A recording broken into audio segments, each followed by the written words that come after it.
the most embarrassing English mistake, and the fix. And I swear, I said the wrong word once and immediately wanted to rewind real life. You'll learn the quick fix, plus natural alternatives and speaking practice, so you can use this correctly in casual conversations. My mistake was saying, "I'm boring," when I meant, "I'm bored." One tiny ending, huge change.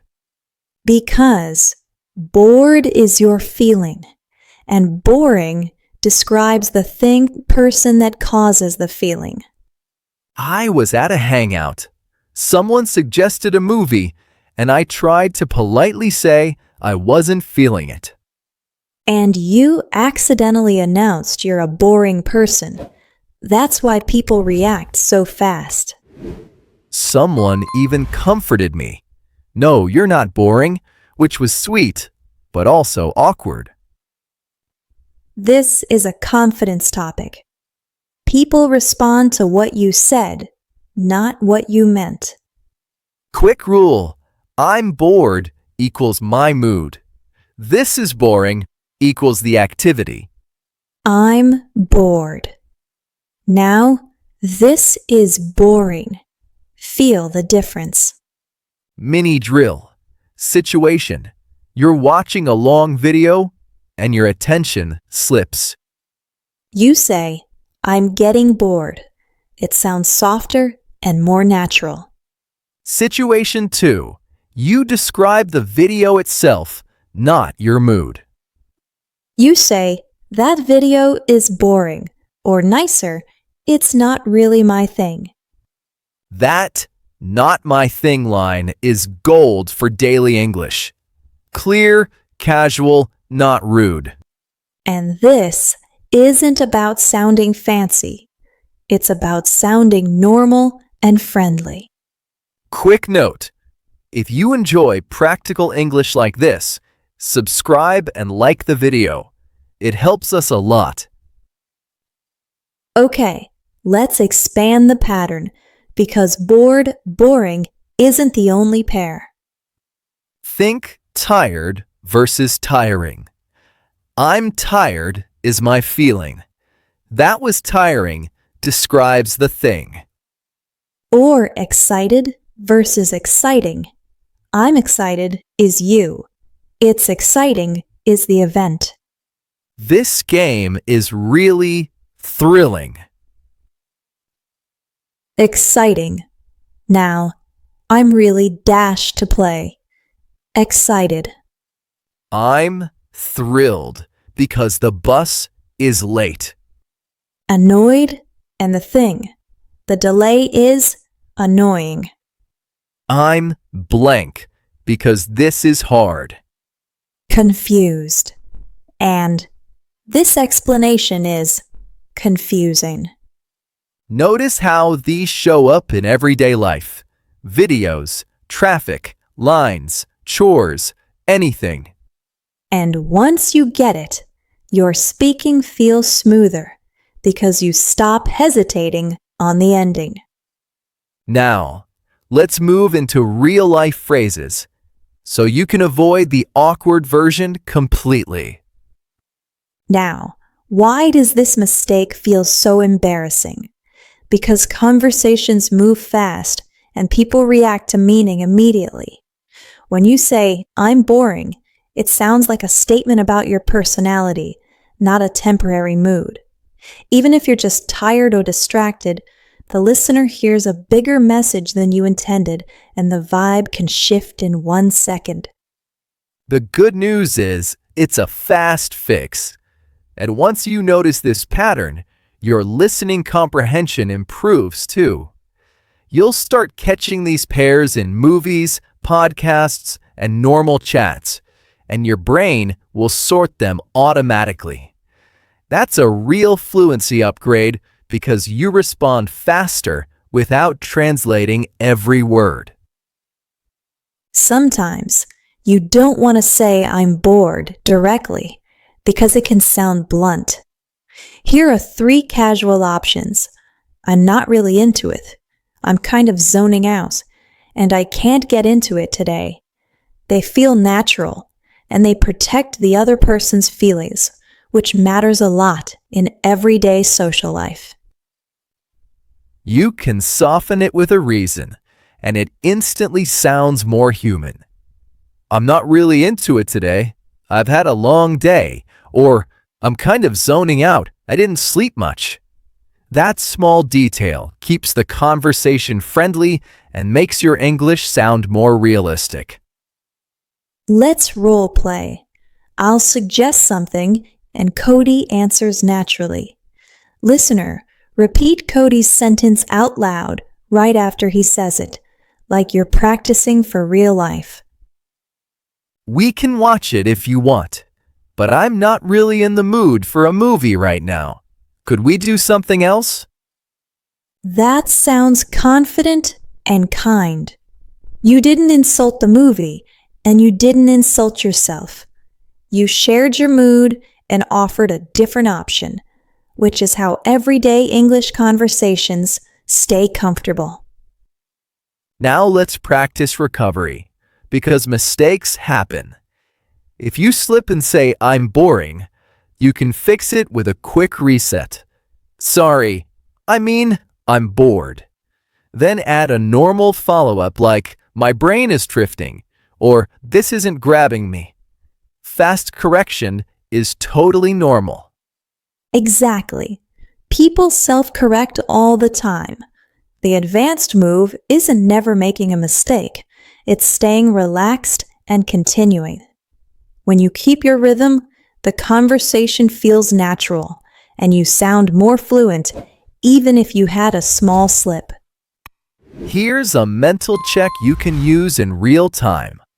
Am I describing my feeling or the thing? Feeling, bored, tired, annoyed, confused. Thing, boring, tiring, annoying, confusing. That one question helps you choose the right ending without overthinking. Let's add another super common pair, interested and interesting. You say, "I'm interested in cooking," because that's your feeling.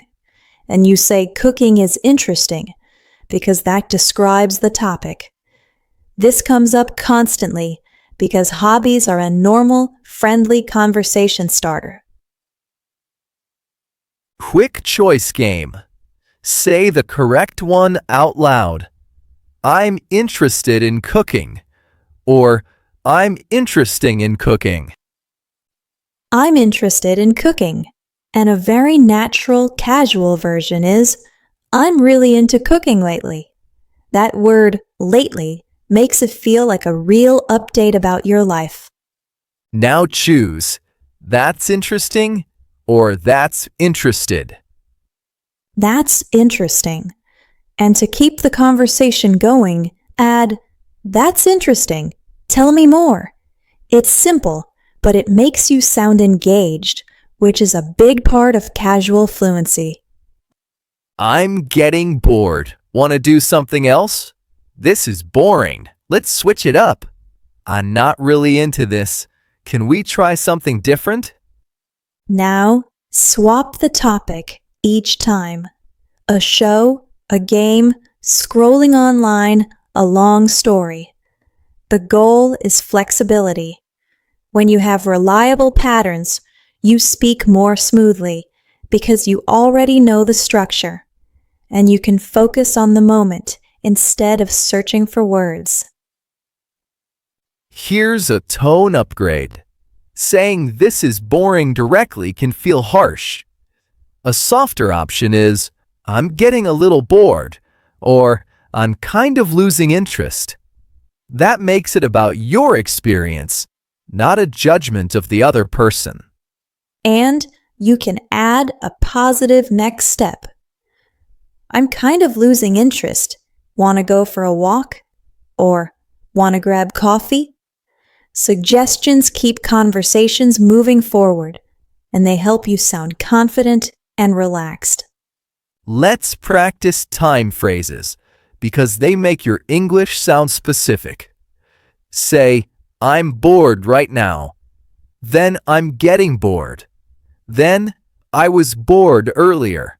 Small differences, but they sound very real. Now, do the thing version. This is boring. That was boring.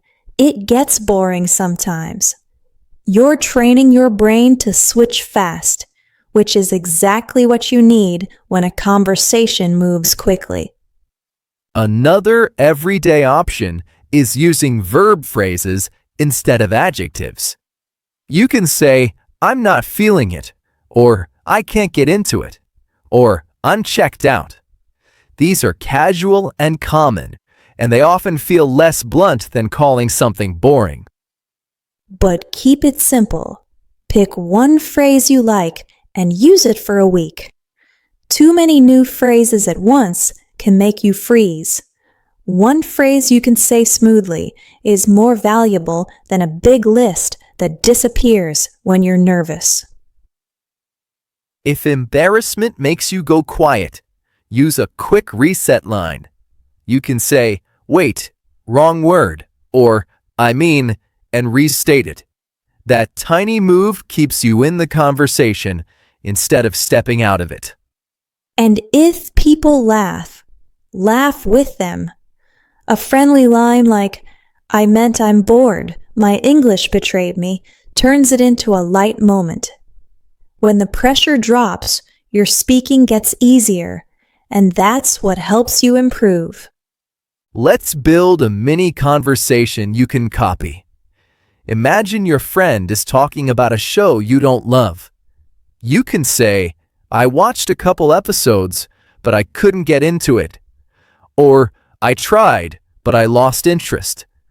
These sound natural, and they avoid the harsh sentence, that show is boring, which can sound judgmental. Yes, and if the other person loves the show, you can be supportive without pretending. Try, I get why you like it, it's just not for me. That phrase is extremely useful in English. It lets you disagree politely, and it keeps the conversation friendly, which is what most people want. Now, let's connect this to real listening. When native speakers talk, they often add softeners like kind of, a bit, or a little. So instead of I'm bored, you might hear I'm kind of bored or I'm a little bored. Those small words are like volume controls. They lower the intensity. And if you're worried about sounding rude, softeners plus a reason is the safest combo. I'm a little bored. I think I need a break. Or, I'm kind of losing interest. I'm tired today. You're still being honest, but you're also being considerate. And that's a big part of sounding fluent in casual English. Let's do a quick challenge for your mouth, not just your brain. Repeat this 3-part line. I'm getting bored, so I'm gonna switch it up. Now, change the ending.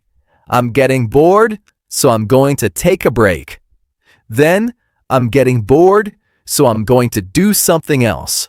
Same structure, different finish. Great. Now make it personal. Replace I with we. We're getting bored, so let's switch it up. That's a supernatural line with friends or family. It sounds positive because it includes the other person, and it moves the moment forward instead of just complaining. Another common mistake is mixing these endings with feelings like embarrassed and embarrassing. You say, I'm embarrassed for your feeling. You say, that was embarrassing for the situation. That one shows up a lot because people love telling awkward stories. Exactly. And it's the same pattern. If you can remember bored, boring, you can usually figure out tired, tiring, embarrassed, embarrassing, and interested, interesting. It's like a shortcut system inside English, and using it helps you sound clearer and more confident. Okay, we're approaching the end, So here's the clean takeaway again. Bored is your feeling, boring describes the thing. If you slip, fix it fast with I mean, and keep going. And if you want a polite default, I'm not really into it works almost everywhere. Where are you listening from today? And what's one moment in English you wish you could redo, even if it's funny now? Leave it in the comments.